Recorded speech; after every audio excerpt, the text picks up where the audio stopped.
Telecommunications. Well, we'll wait and see, won't we? So, folks, let's see what we have so far. At our last session, I outlined the main areas for Galileo applications. Traffic systems, agriculture and the environment, safety devices, leisure and so on. You've all got a summary on the handout? And if I remember correctly, you were saying that what's new in all of this is the convergence of 3 different bits of technology for the first time? That's right.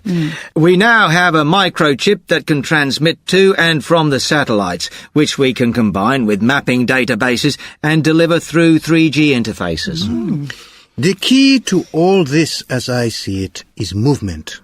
Whether it's people or products or transport, it's all about movement. If you stick a chip on a human being, you get a personal tracker, good for childminding, monitoring the elderly, soldiers in battle, that sort of thing. Put one on a product and you get a more efficient way of controlling your supply chain, mapping goods from factory to outlet. And with transport, it can give you better road congestion systems, accident response, disaster relief. This, ladies and gentlemen, is what we already know. Let's get down to your individual briefs. Diane, you've started looking at sport. What have you come up with? Well, leading on from what Chris was saying about movement, I was thinking along the lines of training aids. Microchips can monitor players' positions throughout a game, individual or team sports.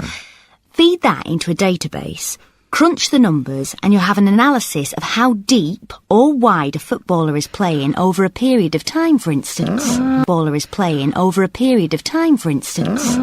where does the 3G come in?